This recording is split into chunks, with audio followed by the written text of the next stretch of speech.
কেউ চলে আসলে তখন কিন্তু খুব তাড়াহুড়োর মধ্যে পড়তে হয়। তো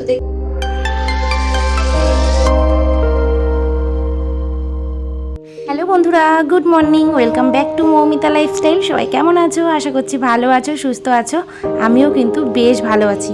আর সবার ওখানে গরম কেমন পড়েছে? আমাদের এখানে কিন্তু বেশ গরম পড়েছে। তো চলো আজকে সকাল সকাল আমি আমার ব্লগটা শুরু করে দিই।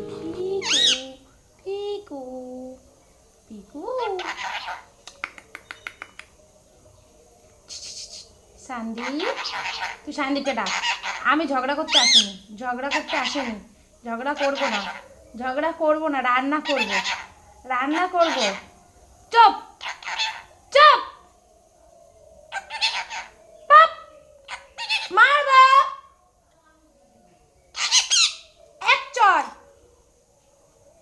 ও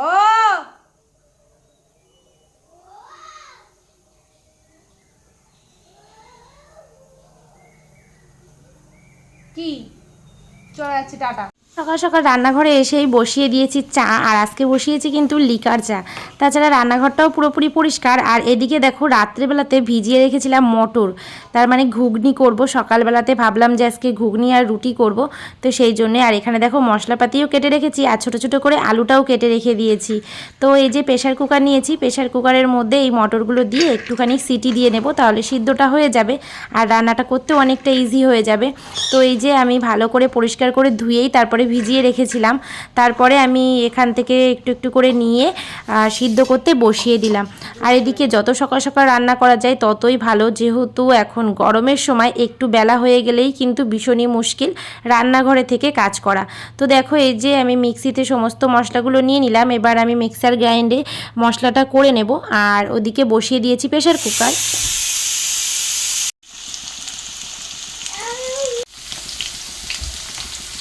তো দেখো, এখানে জিরে, তেজপাতা আর শুকনো লঙ্কা ফোড়ন দিয়েছিলাম, আর আলুগুলো দিয়ে দিয়েছি। আলুগুলো হালকা করে আমি ভেজে নিয়েছি। এবার এর মধ্যে আমি দিয়ে দেব এই মশলা বেটে রেখেছি, আদা, পেঁয়াজ, রসুন, কাঁচা লঙ্কা। তো সেই মশলাটাই আমি দিয়ে দিচ্ছি, যেহেতু ঘুগনি তো একটু মশলাটা বেশিই লাগবে।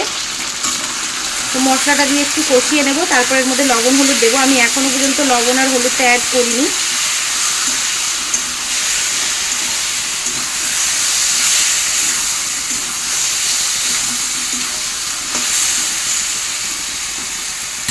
যেহেতু লবণ আর হলুদ দিইনি বলে একটু কালারটা অন্যরকমই লাগছে।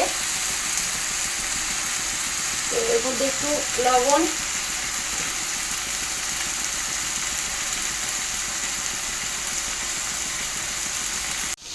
লবণ দিয়েছি। এবার এর মধ্যে দিয়ে দেবো একটুখানি হলুদ, বেশ খানিকটা দিলাম হলুদটা।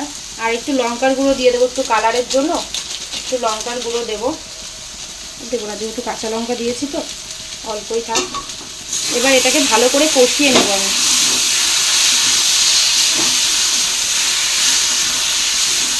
গ্যাসটাকে আস্তে দিয়ে সুন্দর করে কষিয়ে নেব।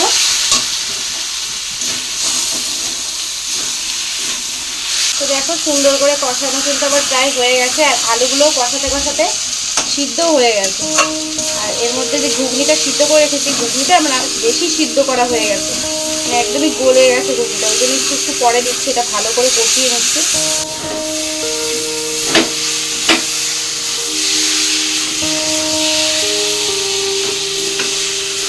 আলুটাকে সুন্দর করে কষিয়ে নিয়েছি। এবার এর মধ্যে দিয়ে দেবো এই যে সিদ্ধ করে রাখা বুট।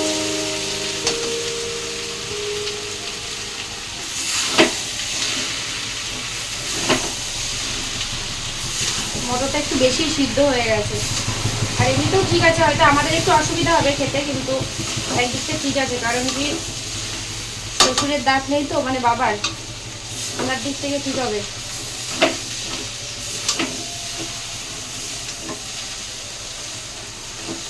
তো চলো এটা ভালো করে কষিয়ে নিই, তারপরে দিয়ে দেবো। দেখো, এই যে জলের জন্য দিয়ে দিয়েছি একটু জল। তো যেহেতু মটরটা সিদ্ধ হয়ে আছে, আলুটাও প্রায় সিদ্ধ হয়ে গেছে, তো এটা ফুটবে। একটু ভালো করে জাল দিয়ে গরম মশলা আর একটু চিনি দিয়ে নামিয়ে নেব। কে দেখো আমার ঘুগনিটা হয়ে গেছে, আর ঘুগনিটা বসিয়ে রেখে আমি কিন্তু আটা মেখে নিয়েছিলাম রুটি বানাবো বলে। কারণ কি সকালবেলায় আবার খাবার পাঠাতে হবে বাজারে, মানে আমার শ্বশুর আছে, তারপরে তোমাদের দাদাভাই আসবে, সেও খাবে। আর এদিকে দেখতে পাচ্ছ দুটো পাত্র নিয়েছি, হ্যাঁ কারণ দুটো পাত্রতে খাবারটা নামিয়ে নেব ঘুগনিটা, কারণ একটা পাত্র থেকে খাওয়া হবে আর একটা থেকে একে ওকে দিতে হয়, সেই দেয়াগুলো একটা পাত্র থেকে করব। তাহলে সেই পরিমাণটা বুঝে আমি সেইভাবে ভাগ করতে পারবো। যেহেতু একা হাতে সমস্ত কিছু সামলাতে হয়, তো টুকটাক এই কাজগুলো আমাকে করতেই হয়। কারণ আমি একটুখানি রান্নাবান্না করলে না এদিকে ওদিকে একটু দিতে পছন্দ করি, মানে আশেপাশে একটুখানি দিই। তো দেখো এই যে আমি রুটিগুলো বেলে নিচ্ছি, আর এই যে এদিকে একদিকে রুটি ভাজছি আর একদিকে রুটিটা ছেঁকে নিচ্ছি। রুটিগুলো না সুন্দরভাবে ফুলে উঠছিল, আর ওদিকে আমি একদিকে রুটি বানাচ্ছি আর একদিকে ছেলে মেয়েকে খেতে দিয়ে দিচ্ছি। কারণ কি ওরা একবার দেখেছে ঘুগনি, এবার তো সবাই পাগল করে দিচ্ছে খেতে দাও করে।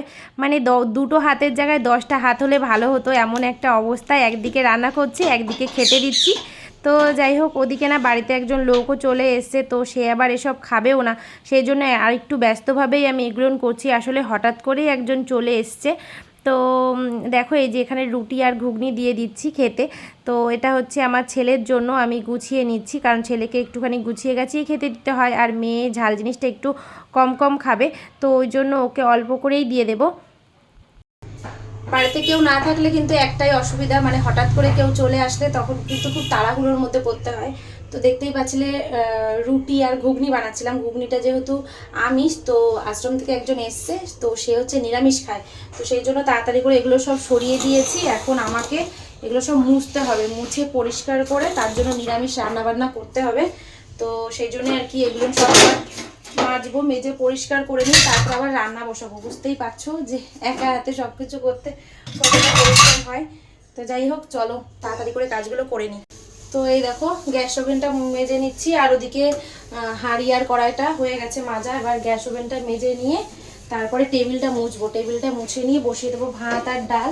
তো বেশি কিছু করব না, এখন অনেকটা বেলা হয়ে গেছে, আর হঠাৎ করে লোক আসলে তো কি করা যায় বলো।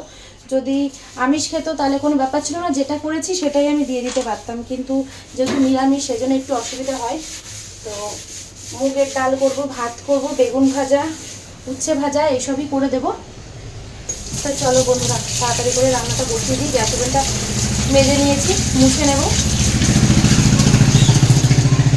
এসব করতে করতে না আমার প্রায় 11টারও বেশি বেজে গেছিলো। 11টার বেশি বলতে বাজে 11:30। তো বেগুন ছিল, সেই জন্য বেগুন কেটে নিচ্ছি, বেগুন ভাজা, উচ্ছে ভাজা, আর ভাবলাম যে লাউ ভাজা করব, আর হচ্ছে মুগের ডাল, এই দিয়েই খেতে দেবো। আর তেমন কিছু মানে করবার কোনো সময় নেই, কারণ কি উনি 1টার মধ্যে খাবে। এবার এতটা ব্যস্তভাবে আমাকে সমস্ত কিছু পরিষ্কার করে নিরামিষ। তো দেখো এদিকে মুগ ডালটা বসিয়ে দিয়েছি, সিদ্ধ হয়ে গেছে।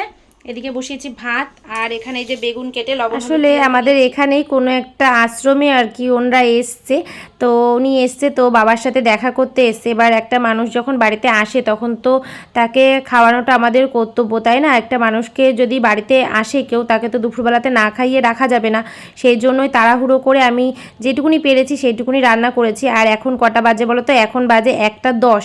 তো ওনাদের খিদেও পেয়ে গেছিলো, তো বলছিল যে বৌমা তোমার তেমন কিছু করতে হবে না, যা রান্না করছো তাই দিয়ে দাও, ডাল ভাত দাও তাতেই হবে। তো আমি ডাল ভাতের সাথে কিছু কিছু ভাজা করেছিলাম, আর পরে না মোছামুছির পরে আমি ওনাদেরকে চা বানিয়ে দিয়েছিলাম যে চাটা খেয়ে নিক। তো চা বানিয়ে দিয়েছি, চাটা খাওয়ার পরে এই যে ভাত গোছাচ্ছি। আর এদিকে তোমাদের দাদাভাইও চলে এসে, ও নিয়ে এসেছিলো একটু দই, তো এর সাথে দইটাও দিয়ে দেবো।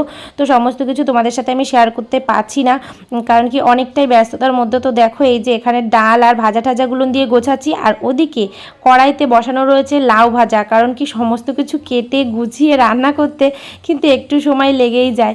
তো অনেকটা চেষ্টা করছিলাম তাড়াহুড়ো করে করবার, তবে যেটুকুনি পারলাম সেইটুকুনি করে দিলাম। কিন্তু এমন কথা বলে যে ওই রান্না বান্না ছাড়া আর কি এমন কোনো কাজ থাকে বাড়িতে? হ্যাঁ গো, এমন কোনো কাজ থাকে না বাড়িতে, শুধু রান্না করি আর খাই, এই হচ্ছে আমার কাজ। তো আশেপাশের মানুষজনও বলে যে সারাদিন তুই কি করিস ঘরের মধ্যে, এত কি রান্না বান্না? আমার একটু সময় লাগে বাপু, কারণ কি সকালে রান্না করতে হয়, দুপুরে রান্না করতে হয়, ফের আবার রাত্রে রান্না করতে হয়, 3বার রান্না, ঘর গোছানো, ছেলে মেয়েকে সময় দেয়া, তাছাড়া আমার একটা দোকান আছে সেদিকেও সময় দিতে হয়। তো সমস্ত কিছু আমাকে একা হাতেই সামলাতে হয়। তো অনেকেই অনেক কথা বলে যে আমি কেন ঘরের থেকে বেরোই না, কারণ কি বলতো অনেকেই আছে একটু এদিক ওদিকে ঘোরাফেরা করে, এদিক ওদিক যখন ঘুরতে যায় তখন ঠিক আছে, কিন্তু আমি তেমনভাবে না বাইরে বেরোই না, মানে আছে না যে রাস্তা দিয়ে ঘোরাঘুরি বা বাইরে বসে থাকা, তো এইগুলো না আমি করি না, সেই জন্য আমাকে একটু কথা শুনতে হয়। তো দেখো এই যে এদিকে খাবারগুলো গুছিয়ে দিয়েছি আর এই যে ওনাদেরকে খেতে দিয়ে দিয়েছি। তো সবাই খাচ্ছে, তার সাথে মেয়েকেও দিয়ে দিয়েছি খেতে, কারণ ও দাদু বললো যে মেয়েকেও দিয়ে দিতে। তারপরে খেতে বসিয়ে দিয়ে সমস্ত কিছু হয়ে গেছে, ওখানটা পরিষ্কার করে চলে এসেছিলাম দোকানে, কারণ দোকানে এসেছিলো একটা কাস্টমার, এখন দোকানটা একটু গোছাতে হবে। তো চলে এসেছি একদম সন্ধ্যাবেলাতে, দেখো রাস্তাটা কতটা সুন্দর লাগছে সেটা তোমাদের সাথে একটু শেয়ার করলাম। তো অনেকেই আছে একটু রাস্তা দিয়ে ঘোরাফেরা করে, একটু গল্প করে, তো আমি সেরকমভাবে গল্প করি না বলেই না সবাই আমাকে এত কথা শোনায়। বেলা দেখো কত সুন্দর আকাশটা লাগছে, একদম রঙিন হয়ে আছে, দারুণ লাগছে দেখতে। আর ওই যে আমার দোকানে লাইট জ্বালানো, একটু আগে কাস্টমার ছিল তো চলে গেছে, সেই জন্য ভাবলাম একটু রাস্তা দিয়ে হাঁটি, তো সেই জন্য একটু হাঁটতে বেরিয়েছি রাস্তাতে, এই বাড়ির সামনেটুকুনি আর কি একটু ঘোরাঘুরি করছি। খুব বেশি দূর আমি যাই না, আর বাড়ির থেকে খুব একটা বেরোনো হয় না আমার, এখান থেকে রাস্তা, এই রাস্তাটুকুনি সকালবেলা যখন ঝাড় দিই তখনই রাস্তা, এই পাশটুকুনি আমি আর আসিই না, খুব কম আসা হয়। তো সকলকে শুভ সন্ধ্যা বন্ধুরা।